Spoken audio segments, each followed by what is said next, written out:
Olá pessoal, nós vamos começar o tópico da nossa matéria, o número 2, falando sobre a gratidão.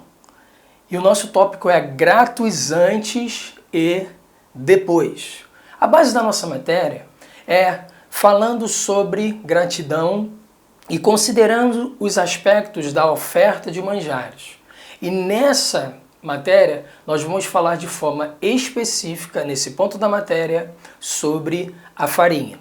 Agora veja, ser grato é como nós operamos no nosso espírito e em nossa nova natureza, abrindo a porta do nosso coração para a manifestação das promessas de Deus. Então, nessa lição, nós faremos, como eu disse anteriormente, a comparação com a farinha, que é o alimento da gratidão. Por quê? Porque o alimento, ele nos informa e nos enche. Então veja, como era extraído essa farinha? A farinha, ela era extraída do trigo, o trigo era moído, o trigo era trabalhado e depois de todo esse processo, ele passava por uma peneira fina. Daí sim era o quê? Era o resultado de todo esse processo em que essa farinha ela era refinada e saía uma farinha branca. Então veja, a composição do pão basicamente começa pela farinha. Jesus ele fala, veja esse versículo, Jesus ele fala lá em João no capítulo 6, no verso de número 48, ele diz: eu sou o pão da vida. E aí, no verso de número 50, ele continua dizendo: este é o pão que desce do céu, para que todo o que dele comer não pereça. Veja o 51. Eu sou o pão vivo que desceu do céu. Se alguém dele comer, viverá eternamente. E o pão que eu darei pela vida do mundo é a minha carne. Veja, aqui Jesus está falando da sua vida. Jesus está falando da sua obra. Jesus está falando do propósito de Deus na vida dele para com a humanidade. Então, quando nós falamos sobre uma vida de gratidão, quando falamos sobre a oferta de manjares, temos essa visão de uma oferta em função da generosidade de Deus. Veja aqui, lá, em João capítulo 3, no verso de número 16, veja comigo esse texto. João capítulo 3, verso de número 16, a palavra do Senhor diz: porque Deus amou o mundo de tal maneira que deu o seu Filho unigênito, para que todo aquele que nele crê não pereça, mas tenha a vida eterna. Aqui Jesus está falando da sua entrega. Aqui Jesus está falando do seu sacrifício. Aqui Jesus está falando de reconciliar o homem com Deus. A obra da cruz do Calvário é a base da nossa vida de gratidão.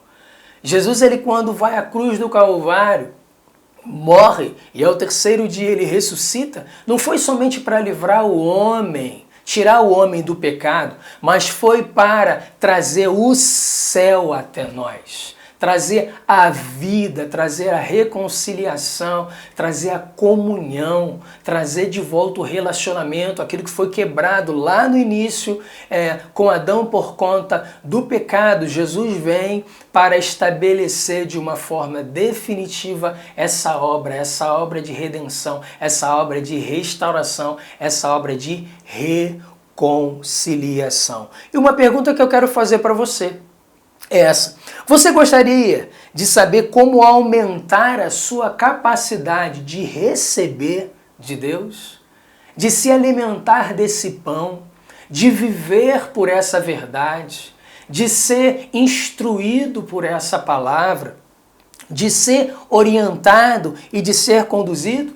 Mas isso significa que que nós só conseguiremos ter mais de Deus se abrirmos mão de coisas que precisam ser deixadas. Para quê? Para que a mudança se estabeleça na nossa vida e aí a partir disso nós possamos dar o quê? Acesso e liberdade, ou seja, dar a Deus, responder a Deus de forma plena. Para quê? Para que esse Deus ilimitado venha a agir através da nossa vida. Veja comigo esse texto, olha aqui na tela.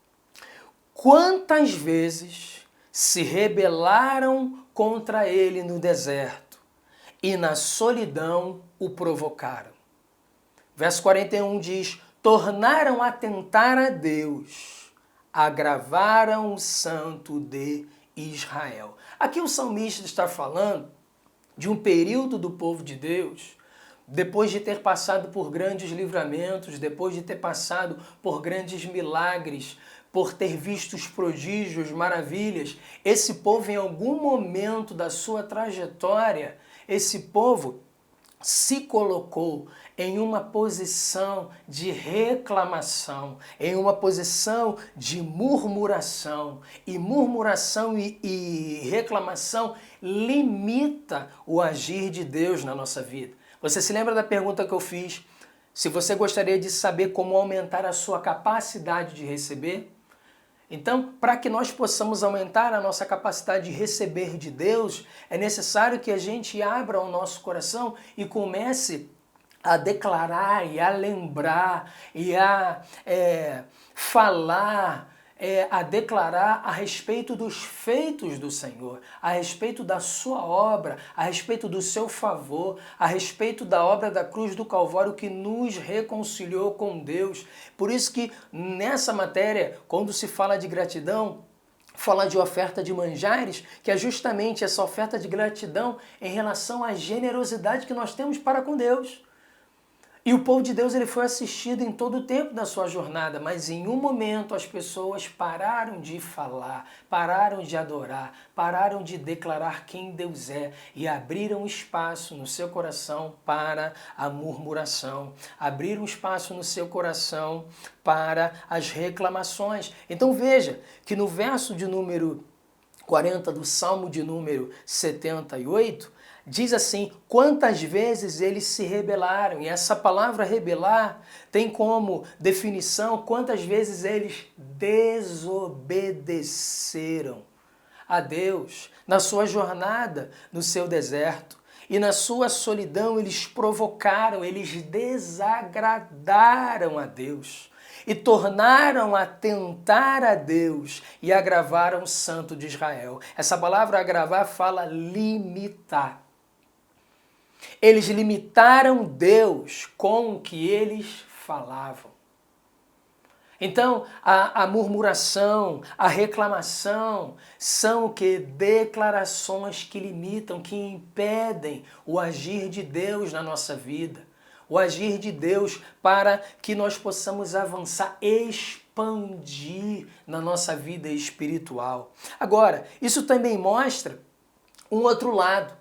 Existe um lado daqueles que questionam, murmuram e não têm um olhar, um foco de gratidão naquilo que Deus é, naquilo que Ele faz, nas suas obras que são perfeitas. Mas existe um outro lado, de quando nós somos gratos, nós entramos numa dimensão ilimitada de Deus, para que possamos receber tudo aquilo que Ele tem para mim e para você. Então fica para você e para mim essa reflexão de que gratidão é fruto de um coração aberto. Gratidão é fruto de um coração receptivo. Gratidão é fruto de um coração hospitaleiro. O salmista diz, olha, eu escondi a tua palavra no meu coração para não pecar contra ti, esconder, guardar, abrir o coração, reter essa verdade, para que a verdade do Senhor possa prevalecer na nossa vida, para quê? Para que não venhamos a pecar, para que não venhamos a murmurar, para que não venhamos a reclamar, mas pelo contrário, para que venhamos a sempre abrir os nossos lábios para declarar quão grande é o nosso Senhor. Então veja aqui na tela. Gratidão abre portas para a comunhão. Então ser grato é muito mais do que uma resposta educada. Ser grato é uma maneira em que nós operamos no Espírito como novas criaturas. E como novas criaturas, nós somos mais do que pessoas educadas. Nós somos pessoas gratas. Gratas. Pessoas que abrem o seu coração, os seus lábios, para declarar quem Deus é. E gratidão fala sobre virtude. E virtude significa bondade moral. Fala sobre direção virtuosa de pensamento, de sentimento e de ação.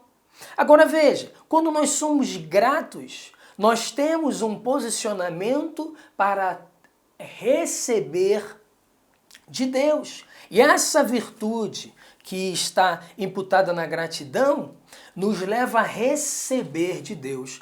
Veja comigo esse texto lá em 2 Pedro, no capítulo 1, dos versos de número 3 a 5. Fala sobre essa virtude de que nós recebemos da parte do nosso Senhor. 2 Pedro, capítulo 1, verso de número 3 a 5 diz assim: visto como pelo seu divino poder nos têm sido doadas todas as coisas que conduzem à vida e à piedade, pelo conhecimento completo daquele que nos chamou para a sua própria glória e virtude. Olha o verso 4. Pelas quais nos têm sido doadas as suas preciosas e muito grandes promessas, para que por elas vos torneis coparticipantes da natureza divina, livrando-vos da corrupção das paixões que há no mundo. Olha o verso 5. Por isso mesmo, vos reunindo toda a vossa diligência, associai com a fé a virtude, e com a virtude o conhecimento. Então, como novas criaturas, nós somos mais do que educados, nós somos gratos. E essa gratidão nos leva a recebermos de Deus. E não só recebermos, mas termos a capacidade de comunicar aquilo que nós temos recebido. Veja, em 1 Pedro, no capítulo de número 2, no verso de número 9. 1 Pedro, capítulo 2, no verso de número 9. A palavra fala que nós também temos essa capacidade de comunicarmos aquilo que nós recebemos da parte do Senhor. 1 Pedro capítulo 2, verso 9 diz: vós sois, porém, nós somos, porém, raça eleita, sacerdócio real, nação santa, povo de propriedade exclusiva de Deus, a fim de que existe um propósito, a fim de proclamardes as virtudes daquele que vos chamou das trevas para a sua maravilhosa luz. E essa palavra virtude no grego é arete, é a bondade moral, é a direção virtuosa de pensamento, de sentimento e de ação. Então fala de nós recebermos, de comunicarmos, mas também fala de um coração, de uma vida que é moldada nas suas emoções, nos seus pensamentos e nas suas ações. Vá comigo no texto de Filipenses, no capítulo de número 4, verso de número 8. Filipenses, capítulo 4, verso de número 8. A palavra nos diz, a palavra nos orienta qual é a forma, qual é a nossa maneira de alinharmos os nossos pensamentos, ajustarmos as nossas emoções e com base nisso termos as ações com base na verdade. Diz assim: finalmente, irmãos, tudo o que é verdadeiro, tudo o que é respeitável, tudo o que é justo, tudo o que é puro, tudo o que é amável, tudo o que é de boa fama. Se há virtude, olha a palavra virtude de novo, sendo citada nesse texto, diz, olha, se há alguma virtude, se há alguma virtude, se há algum valor e se há algum louvor, ou seja, se algum louvor existe, seja isso o que ocupe o vosso pensamento. E o verso 9 diz: o que também aprendestes e recebestes e ouvistes e vistes em mim, isso praticai, e o Deus da paz será convosco. Quero fechar nossa aula falando sobre essa frase, que o conhecimento ou o entendimento espiritual é vital para um coração grato. Nessa matéria, nós estamos falando sobre gratidão, estamos falando sobre oferta de manjares, e as ofertas de manjares são ofertas de gratidão pela generosidade de Deus. Até a próxima aula e a gente continua falando sobre esse assunto.